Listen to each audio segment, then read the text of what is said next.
Dans cette vidéo, je vais te montrer comment analyser une publicité méta gagnante avec TrendTrack. Pour te donner un peu de contexte, j'utilise TrendTrack depuis plusieurs années et c'est grâce à cet outil que j'ai trouvé des produits qui m'ont permis de développer des boutiques e-commerce générant plusieurs dizaines de milliers d'euros de chiffre d'affaires par mois. Aujourd'hui, je vais te montrer exactement comment j'analyse une publicité pour savoir si elle mérite qu'on s'y intéresse ou non. Juste avant de commencer, tu vois que sur TrendTrack, il y a différents abonnements. On a l'abonnement Starter, l'abonnement Pro et l'abonnement Business avec des plans mensuels, trimestriels et annuel. Je te conseille vraiment pas de prendre le starter tout simplement parce qu'on n'a pas cette partie-là. La partie ads, c'est ce qu'on va voir aujourd'hui, comment analyser des publicités et c'est à partir des ads gagnantes qu'on peut lancer un produit. Donc c'est quand même dommage de ne pas avoir la partie ads, c'est celle qui m'intéresse le plus. Donc j'ai commencé par là avec le starter et j'ai vite vu les limites. Par contre, je te conseille vraiment la version pro, la version business, ça fait quand même beaucoup. La version pro, c'est largement suffisant, ça te permet d'avoir les ads en illimité. On a en plus de ça les mails en illimité. Là aussi, c'est une autre fonction de TrendTrack, mais on va pas toutes les voir aujourd'hui, sinon ça va faire beaucoup. Si t'as pas encore de compte TrendTrack, je t'ai mis mon lien en description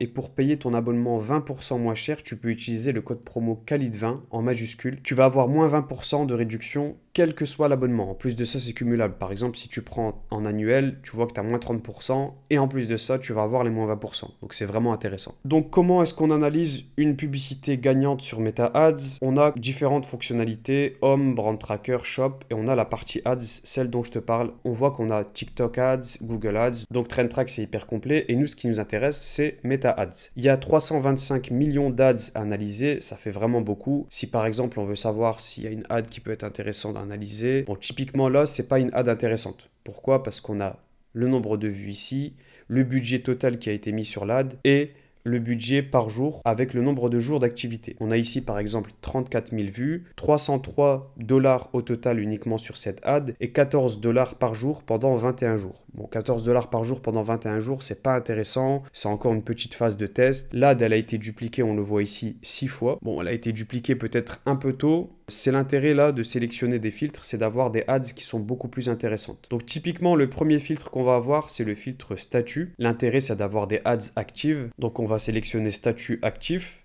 Date de création de l'ad, c'est un filtre que j'utilise pas beaucoup, ni même dernière diffusion, ça m'intéresse pas non plus en général. Ça peut être intéressant si tu as une idée précise en tête, mais ce que je vais utiliser, c'est le filtre active depuis. C'est tout simplement depuis combien de temps ces ads sont en activité. On va par exemple mettre des ads qui sont actifs depuis 90 jours, et là, ça va encore plus nous filtrer. Le filtre niche, alors, il est intéressant dans les deux cas. Soit tu as déjà une niche, c'est mon cas avec mes boutiques, je vais aller régulièrement voir des produits complémentaires, par exemple une fois par semaine ou une fois par mois, et tu peux, comme tu vas le voir ici, les sauvegarder et les mettre dans tes favoris. Ou soit t'as pas encore de niche et tu veux lancer un nouveau produit, trouver vraiment un produit gagnant à partir des publicités méta. Et ça va être notre cas aujourd'hui. On va plutôt partir du principe qu'on n'a pas de niche et dans ce cas-là, tu touches pas. Si jamais tu as une niche déjà, bah tu vois que c'est hyper complet. Tu vas avoir différentes catégories, sous-catégories et dans tous les cas, tu vas trouver ta niche à l'intérieur. Les ads qui sont en activité, ils sont juste à droite, donc c'est hyper bien pensé. Concernant le type de média, le type de média en général, j'y touche pas trop, mais il y a images, vidéos, carrousel. Si par exemple tu veux sélectionner uniquement des vidéos, ça peut être intéressant. Bon, dans mon cas, ça m'intéresse pas vraiment parce que je vais viser aussi bien des ads gagnantes en vidéo qu'en images. Ensuite, on a le filtre Call to Action. Celui-ci, il est vraiment pas mal puisqu'il te permet de sélectionner le Call to Action qui va figurer sur ton ad. J'utilise en général Shop Now. Mais tu vois qu'il y en a beaucoup. Si vraiment tu as un call to action précis en tête qui correspond au type de produit que tu aimerais rechercher, à ce moment-là, tu peux le sélectionner. Moi, je vais uniquement laisser celui-là. Ensuite, les pays. Là, les pays, ça dépend. On peut les inclure ou les exclure. Si tu as des pays à inclure, par exemple, comme les États-Unis, on sait qu'en général, aux US, ils ont 10 à 15 ans d'avance. Moi, ce qui va m'intéresser aujourd'hui, c'est de ne pas y toucher, de vraiment ratisser le plus large possible, de ne pas avoir de pays en tête. Pareil pour la langue. Pareil pour la technologie. Bon, la technologie, ça peut être intéressant si, par exemple, tu veux viser uniquement des boutiques qui proviennent de Shopify. Moi, j'y touche pas en général, ça te permet d'avoir encore plus d'idées. Le filtre duplication. Alors celui-ci, il est hyper important parce que comme on l'a vu, les ads, elles sont dupliquées. En général, une ad qui fonctionne bien, elle va être dupliquée plusieurs fois, je t'apprends rien. Et donc, ce que je vais mettre, c'est minimum 4 et tu peux même des duplications maximales. Bon, par exemple, je vais mettre maximum, on va mettre 100 duplications par exemple. Ensuite, il y a d'autres filtres ici, je t'invite à aller voir de plus près, mais déjà les 4 filtres que je t'ai donnés, c'est largement suffisant pour avoir de très bonnes idées. On a par exemple cette ad là. 8 dollars par jour, bon, c'est pas vraiment intéressant. On a celle-ci. Celle-ci, elle est beaucoup plus intéressante. 1,1 million de vues uniquement sur cette ad. 10 000 dollars de budget qui ont été mis. Donc 41 dollars par jour pendant 250 jours. Donc cette ad, elle tourne depuis environ 8 mois. Elle a été dupliquée, alors là c'est énorme, elle a été dupliquée 50 fois. À quoi ça correspond? Bah, ce sont des pilules pour lutter contre la mauvaise haleine, des pilules naturelles. Ici, on voit qu'on a barré tout ce qui est bain de bouche, dentifrice, si on fait la promotion de ces pilules-là, donc qui sont beaucoup plus naturelles. On voit que c'est une niche qui est en pleine explosion en ce moment, les produits naturels, la niche healthy, tout ça. Ensuite, donc pour aller voir en détail une ad, donc typiquement là on a une très bonne ad. Alors, il y a déjà plusieurs éléments qui indiquent que c'est une très bonne ad.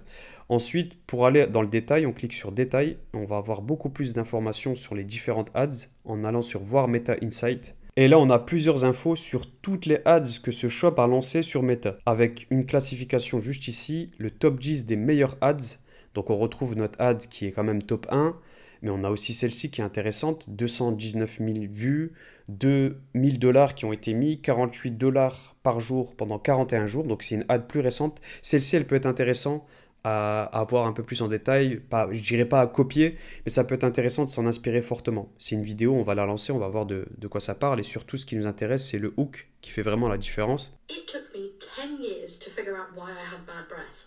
10 years. Donc là, pour ceux qui comprennent pas l'anglais, elle dit que ça m'a pris 10 ans de savoir pourquoi est-ce que j'avais une mauvaise haleine. Bon, c'est un hook qui marche très bien, sûrement, parce qu'on a envie de savoir pourquoi. C'est une vidéo qui dure 1 minute 13. C'est quand même un peu long, 1 minute 13. Ce qui pourrait être intéressant, bon là, je t'apprends rien en disant qu'avec l'IA aujourd'hui, tu peux recopier ce hook, tu peux t'inspirer fortement, faire une vidéo avec l'IA, peut-être un peu plus courte, l'améliorer. Donc là, il y a vraiment de quoi faire. Mais on a vu que très rapidement, on a déjà une ad qui fonctionne déjà sur le marché depuis pas très longtemps, 41 jours, dont on peut s'inspirer fortement et peut-être même faire mieux. On peut continuer comme ça pendant longtemps. Par exemple, celle-ci, 110 000 vues, 992 dollars au total, 17 dollars par jour pendant 60 jours. Donc elle est un peu plus ancienne, 2 mois qu'elle tourne, elle a été dupliquée 7 fois. Et là, c'est une image avec un très bon hook. En anglais, il y a écrit 8 années de mauvaise haleine parties en 7 jours, en montrant les pilules Neutralea, donc les pilules du shop.